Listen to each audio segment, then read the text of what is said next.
Earlier this year, Viking launched a brand new class of ship. This luxury cruise line, which is known for both its river cruises and ocean cruises, has now entered the expedition cruise market. The line's first endeavor, Viking Octantis, is a 30,000 gross ton vessel accommodating up to 378 passengers.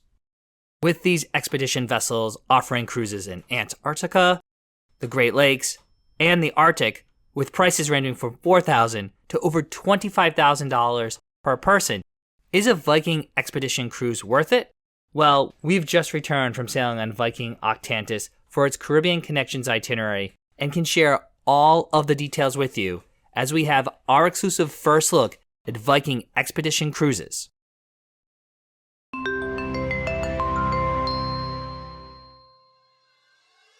Welcome aboard, cruisers. I'm DB from Eat, Sleep, Cruise, where we help you see the world one port at a time.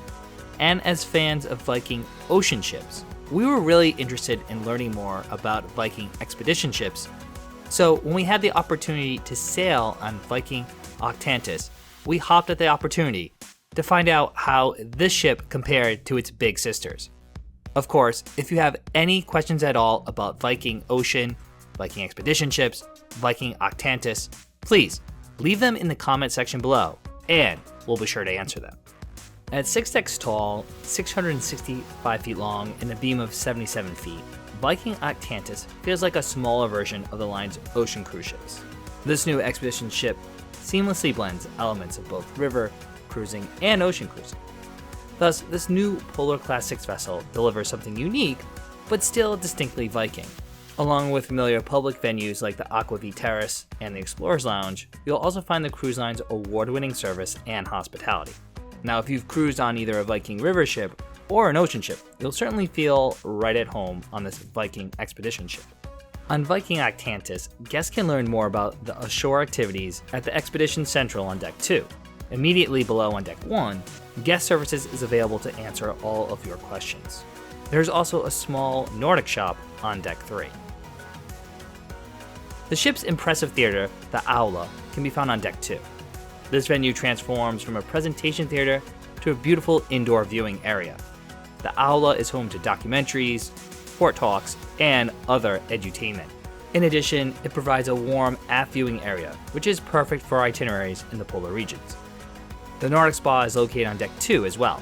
This thermal suite is complimentary to all guests, so you can enjoy the hydrotherapy pool, sauna, steam room, heated loungers, and more throughout the day. Of course, you can also book upcharge spa sessions like massages or facials. Right next door to the spa is the fitness center.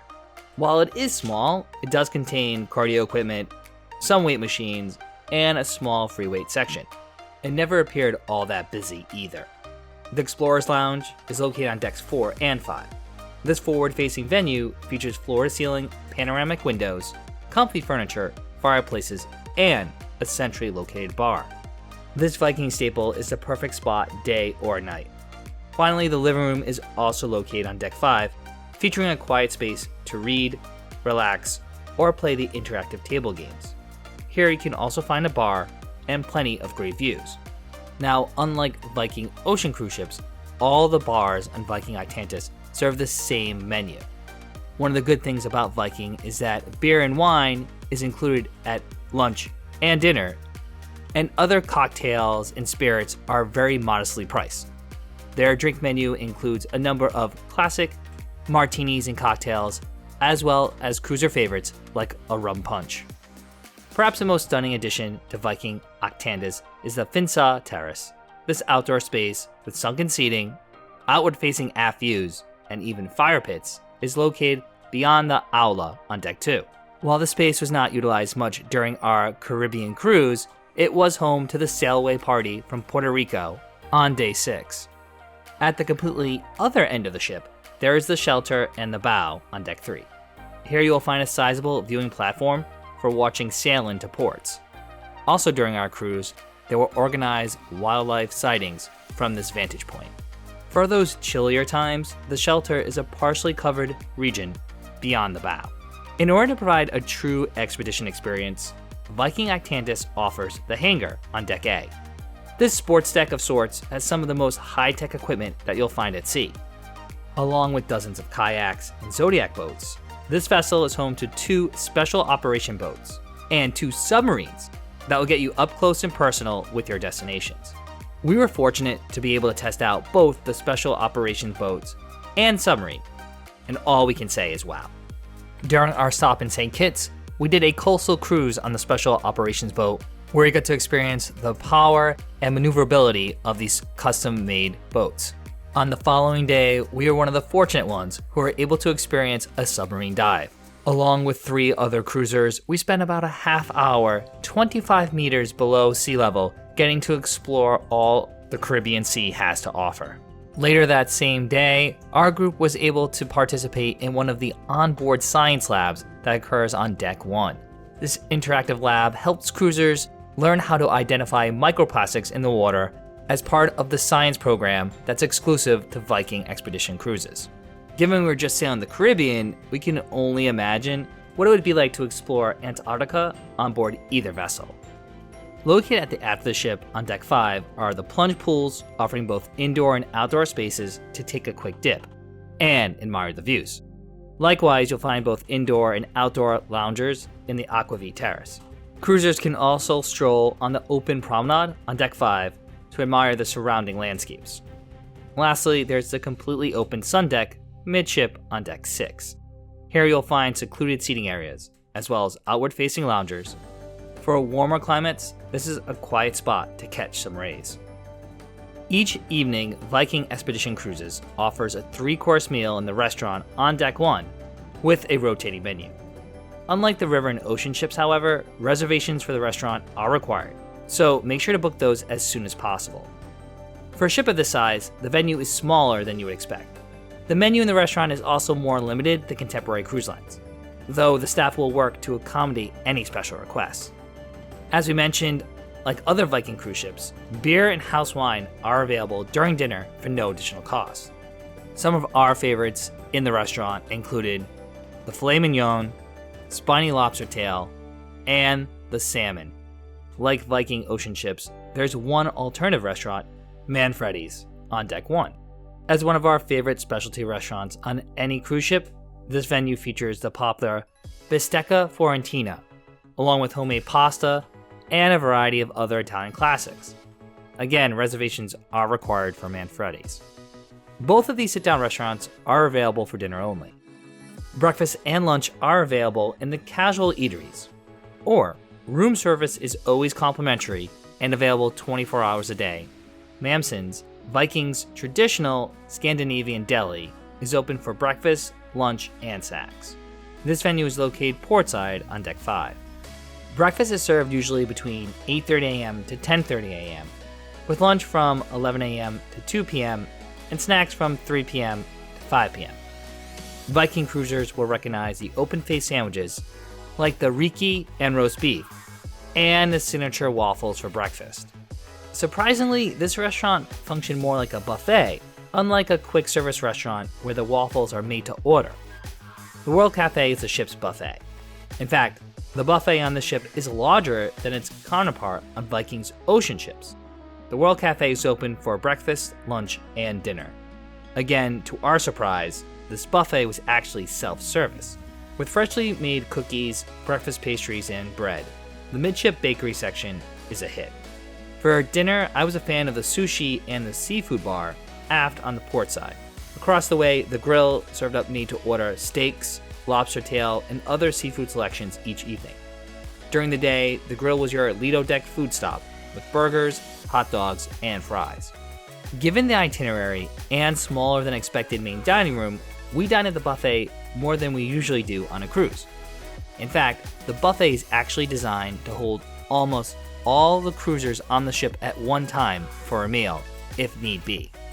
When it came to onboard activities, in the early evening there were port talks that regularly occurred in the aula. This venue was also home to movies, as well as documentaries. During our Caribbean cruise, there were also several lectures on topics like whales, volcanoes, and water pollution. Now, one thing that did surprise us that there was actually some entertainment on Viking Expedition Cruises. During our 9-night cruise, there were 2 production shows from the entertainment managers Elmer and Scott, as well as the popular cruise game show, The Liars Club. Given it's such a beautiful space, we did feel it was a bit underutilized during our cruise. You can also find light classical music in the evenings at the living room. It's an ideal area to relax after a long day ashore. The bar in the living room was open from 10 a.m. to 9 p.m. daily, serving up the cruise line's standard drink menu. There are 4 additional bars on board this expedition vessel as well. For your pre-dinner drink, the Viking bar is located Deck 1 starboard. Deck 5 is home to the Aquavit Terrace with a large U-shaped bar, and plenty of indoor and outdoor seating. On Deck 4 of the Explorer's Lounge, you'll find another bar, which is open from about noon to 10 p.m. daily. This 2-story observational space also features live music in the evenings from a piano player, as well as a musical duo featuring acoustic guitarists and singers. This is the ideal backdrop to relax and strike up a conversation with some newfound friends. Tucked all the way forward on Deck 1, you'll find a new and rather hidden space, the High. This venue has a swanky, early 20th century vibe and feels akin to a speakeasy. The High serves up aperitifs like the signature of Viking Aquavit. It seemed right at home being at the lowest deck, as it feels something out of a Jules Verne novel. For our cruise on Viking Octantis, we were assigned a Nordic junior suite. This spacious and luxurious room provided all the comforts at home, and even more space than we needed for the week. The stateroom features plenty of closet space, including a drying rack for those Antarctica expeditions, as well as a rather large seating area and desk. The bathroom is also an upgrade from a typical cruise cabin. It featured a full-size shower with a glass door, double sinks, and even heated floors and a heated towel rack. Not to mention, this Viking Expedition Cruises stateroom has a Nordic balcony, which is similar to the infinity verandas found on the Celebrity Cruises Edge class of ships. While we're not generally a fan of this style balcony, it does make complete sense for an expedition vessel. The window lets you get up close to your destination while still enjoying the comfort and warmth of your cabin. Now, admittedly, we did not get to cruise on Viking Octantis in a region where the ship was really designed for, like Antarctica or the Arctic. So it's difficult to say how the ship would actually function in those regions of the world. However, combining elements from the brand's ocean and river ships, Viking Expedition succeeds at delivering a diverse and engaging small cruise ship experience. With a variety of dining options, unique spaces and activities, as well as luxurious finishes, Viking Octantis is a perfect option for the high-end adventure traveler. With the addition of the hangar, guests can get even closer to their destinations. After a long day ashore, you can rest assured that you'll return to exquisite and personalized service. The staff truly go out of their way to make guests happy, even if this means delivering a bottle of caramel syrup to our stateroom for the wife's morning latte. Really, the only drawback that we found was the rather small main dining room, making it difficult to dine here at our preferred times. Also, it felt like the service in the main dining room was rather slow. The 4 dinners we had there took an hour and a half or longer, although the restaurant never seemed all that busy. While we loved the adventures offered during our Viking Octantis trip, past guests should be aware that this is a more active cruise. Overall, with superb attention to detail, thoughtful design, and Viking inclusions, Viking Octantis ensured we're able to explore the Caribbean in comfort. And there you have it. That's our first look at Viking Cruises expedition ship, Viking Octantis. But of course, we'd love to hear from you. Let us know what other questions you have. Please leave them in the comment section and we'll be sure to answer them.